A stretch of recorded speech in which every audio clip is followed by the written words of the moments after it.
সকলোকে বিহুৰ আন্তৰিক শুভেচ্ছা জনালোঁ। হঠাতে আমি আজি এই প্ৰেছ মিটটো দিব লগা হ'ল। ইতিমধ্যে আপোনালোকে সকলোৱে গম পাইছে যে এটা বিতৰ্ক চলি আছে মৰ্মিতা মিত্ৰক লৈ পেলাই। সেই বিতৰ্কৰ সংক্ৰান্ততে আমি আজি এই প্ৰেছ মিটটো কৰিব লগা হ'ল। খুব দুখেৰে কওঁ মই যে খুব বেয়া এটা অসমত এটা বস্তু চলি আছে ছ'চিয়েল মিডিয়াত, যে যিকোনো মানুহক সুবিধা এটা পালে কেনেকৈ টানি নমাই দিব পাৰে, কেনেকৈ বেয়া কৰিব পাৰে, তেনেকুৱা এটা প্ৰচেষ্টা চলাই থাকে। দুটামান কথা মই স্পষ্ট কৰি দিব বিচাৰিছোঁ।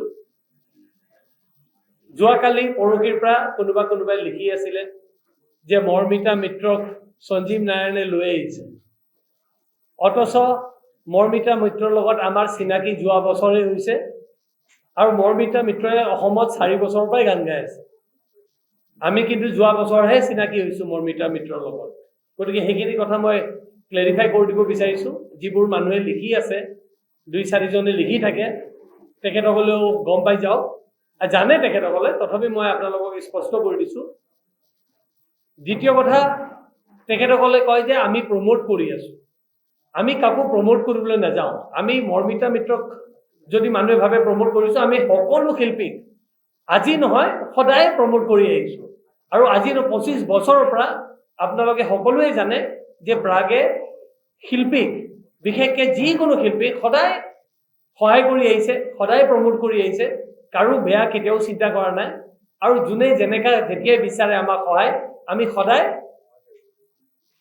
সহায় কৰি আহিছোঁ। আজি অত্যন্ত দুখেৰে ক'ব লাগে, এটা কোনোবাই AI দি ভিডিঅ' বনালে, AI দি ভিডিঅ' বনাই পেলাই আপলোড কৰিছে মৰ্মিতা মিত্ৰ আৰু মোৰ লগত, আৰু তাৰে মই এয়া FIR চাইবাৰ ছিকিউৰিটিত এতিয়া FIR ফাইল কৰি আহিছোঁ। ফাইল কৰি আহি পেলাই এতিয়া সেইকাৰণে প্ৰেছ মিটটো দিছোঁ আপোনালোকৰ ওচৰত। মৰ্মিতা মিত্ৰ মোৰ ছোৱালীতকৈও সৰু আৰু মোৰ ছোৱালীক বাইদেউ বুলি মাতে, আৰু মোক সদায় কয় যে আপোনাক মই মোৰ দেউতাৰ সমান সন্মান কৰোঁ। সেই ছোৱালী এজনীৰ ভিডিঅ' এটা AI দি পেলাই ভিডিঅ' বনাই দিয়াটো একদম সহজ, এনেকৈ বনাই দিলে। তেনেকুৱা ধৰণৰ কাম আমাৰ কাৰণে কৰিবলৈ আৰু সুবিধা, কাৰণ মোৰ তাত 1500 কৰ্মচাৰী আছে এইবিলাক কৰিবৰ কাৰণে। তথাপি আমি সেইবোৰ কাম নকৰোঁ। অসমৰ ৰাইজক, এই যে কিছুমান ব্যক্তি আছে বিশেষকৈ, যিবোৰে এইবোৰ কাম কৰি পেলাই এনেকুৱা এটা অশৃংখল সৃষ্টি, এটা বাতাবৰণ এটা সৃষ্টি কৰিব বিচাৰি আছে, তেখেতসকলক মই আহ্বান জনাইছোঁ যে তেখেতসকলে পাৰে যদি ওচৰত ওলাই আহক। মনে মনে চোৰৰ নিচিনা বস্তু লিখি পেলাই চোৰৰ নিচিনা লুকাই থাকি লাভ নাই। আমাক ওলাই আহক, ওলাই আহি পেলাই আমাৰ সন্মুখত বহি পেলাই আমাৰ লগত তৰ্ক বিতৰ্ক কৰক। আমি সাজু আছোঁ, যিকোনো প্ৰশ্নৰ উত্তৰ দিবলৈও সাজু আছোঁ, আৰু যিকোনো কথাটো আমি সাজু আছোঁ। এতিয়া মই FIRটো দি আহিছোঁ, আৰু এই কেছটোত আমি এৰি নিদিওঁ। আমি একদম শেষলৈকে যাম, এৰেষ্ট নোহোৱালৈকে। যোনে আপলোড কৰিছিলে, যোনে বনাইছিলে, সেই বনোৱা ব্যক্তিজনক মই পুলিচকো আহ্বান জনাইছোঁ, অসমৰ ৰাইজকো আহ্বান জনাইছোঁ, তেখেতসকলেও আমাক সহায় কৰক যেন আমি এইবোৰ মানুহক ধৰি আনিব পাৰোঁ, আৰু ধৰি আনি উচিত শাস্তি দিব পাৰোঁ।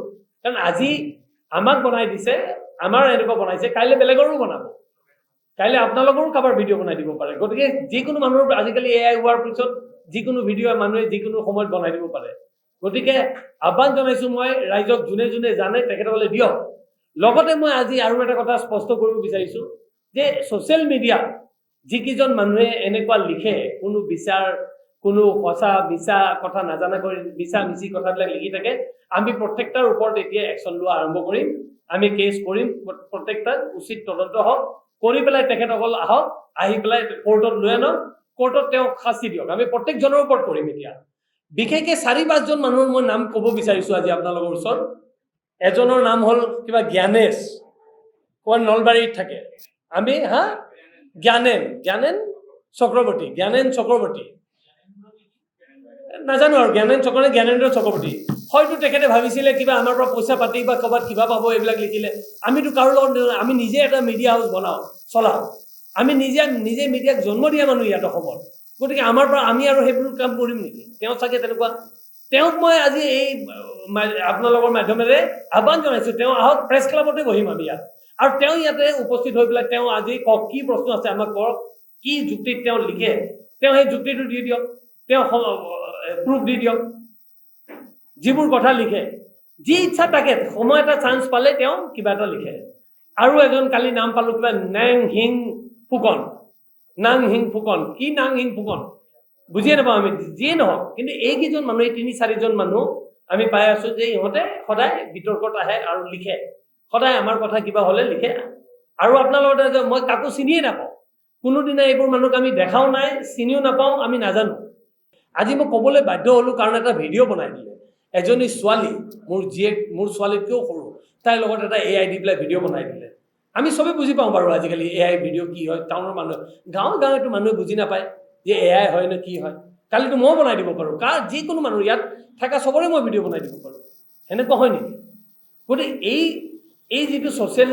মিডিয়াত যিটো মানুহৰ কি ক'ম কেৰেক্টাৰ এছেচিনেশ্যন কৰা এটা মানুহৰ এটা ধংবাজি আৰম্ভ হৈছে আমি সকলো মিলি পেলাই এইটো ষ্টপ কৰিব লাগিব আৰু ষ্টপ কেনেকুৱা হ'ব যেতিয়া আমি এইকেইজন মানুহক পাম যিকেইজন মানুহে এইবিলাক কৰি থাকে সেইকেইজন মানুহক পাম মই আজি আপোনালোকৰ দ্বাৰা আৰু এটা আহ্বান জনাইছোঁ মই যিজন মানুহে এই AIটো বনাই পেলাই আপলোড কৰিছে তেওঁক যদি ধৰাই দিয়ে অসমৰ কোনোবা মানুহে ধৰাই দিলে মই পুৰস্কাৰ দিম কেছ পুৰস্কাৰ দিম ডাঙৰ পুৰস্কাৰ দিম মই কিন্তু এইবোৰ মানুহে শাস্তি পাব লাগিব কাৰণ আজি মোৰ বনাইছে কাইলৈ আপোনাৰ বনাব আপোনাৰ ঘৰতো মা আছে ভণ্টি আছে বাইদেউ আছে আপোনাৰ এটা সন্মানৰ কথা থাকে এডুকেটেড মানুহ বুজি পায় যে এইটো AI দি বনাই দিলে AI দি এনেকুৱা বনাইছে কিন্তু গাঁৱৰ মানুহেতো সবে বুজি নাপাব গতিকে মোৰ ৰিকুৱেষ্ট এইটোৱে যে সবেই যেন সহায় সহযোগিতা দিয়ে এইবিলাকক ধৰোঁ আমি আৰু অসমৰ প্ৰতি এইকেইজন মানুহৰ অৱদান কি আছে আপোনালোকে প্ৰশ্ন কৰক সাংবাদিকসকলে প্ৰশ্ন কৰক যে কি আছে